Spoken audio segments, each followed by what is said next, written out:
In the story of Samson in the book of Judges, we have a good parallel to an ancient movie, depending on how old you are. The movie is called Bloodsport. In this movie, Jean-Claude Van Damme plays U.S. Army Captain Frank Dukes, who was trained from his youth in ninjutsu by Senzo Tanaka. His sensei also taught him how to fight blind.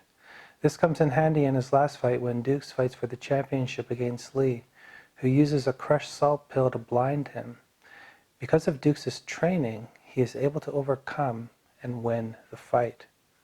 Before we continue, if you want to help support my work in exposing what faith looks like in many different situations, you can subscribe, like, and share this video on your social media pages.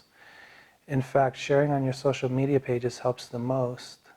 Thanks in advance. Let's get back to the video. Unlike Bloodsport's ending with a fighting blind scene, the Bible begins with a blind fighting scene. Adam and Eve are blind and in a fight, but they aren't aware of it. How do you know that they were blind, you ask? Genesis is clear that only after they ate the forbidden fruit were their eyes opened.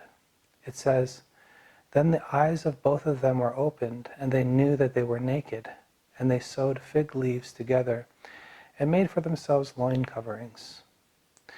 The introduction to a book sets the context for everything else that is going to be in it. This brings us to Samson, Jean-Claude Van Damme in Bloodsport's last fighting scene. Adam and Eve, or any blind person for that matter, including Samson, is in a lack of knowledge about what is around them. But unfortunately, in Samson's case, for the Palestinians, the Philistines, by gouging out his eyes, they make Samson essentially, practically, all-powerful. What do you mean, you ask?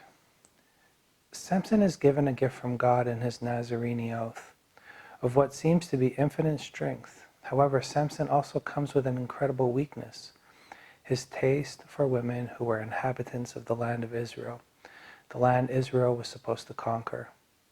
The law of Moses is very clear on this issue. It says, "You shall not intermarry with them. You shall not give your daughters to their sons, nor shall you take their daughters for your sons." Samson's parents rebuke him on his first attempt. They say, "Is there no woman among the daughters of your relatives or among all our people that you go and take a wife from the uncircumcised Philistines?"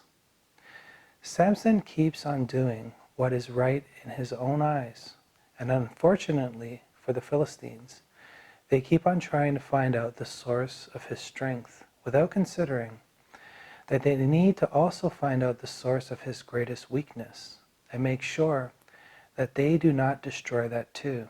But you know those Philistines. Finding out the secret to his strength, his hair, that Delilah cuts off in chapter 16, they also gouge out the only weakness that Samson had, his eyes. Unlike hair, which can grow back, eyes cannot.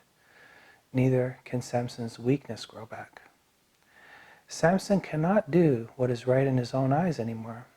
Samson was blind in this story because his eyes were leading him. And without his eyes, he can finally see. Commentators and scholars often refer to a particular statement in Judges. It says, "In those days there was no king in Israel. Every man did what was right in his own eyes." Though this statement is not in the Samson narrative, he does do what is right in his own eyes by the women he selects. Most of them say that the book of Judges should be dated to before the monarchy period because of this statement. And though I do not disagree, I think that this verse means something else as well. When you do not walk by faith and you use your eyes, you, like much of the Israel of the Old Testament and the New Testament church, you show God is not your king. In the end, the first Van Damme in the Bible, with no eyes and God's Spirit, accomplishes more than he did with his eyes and God's Spirit. And the same is true for you too.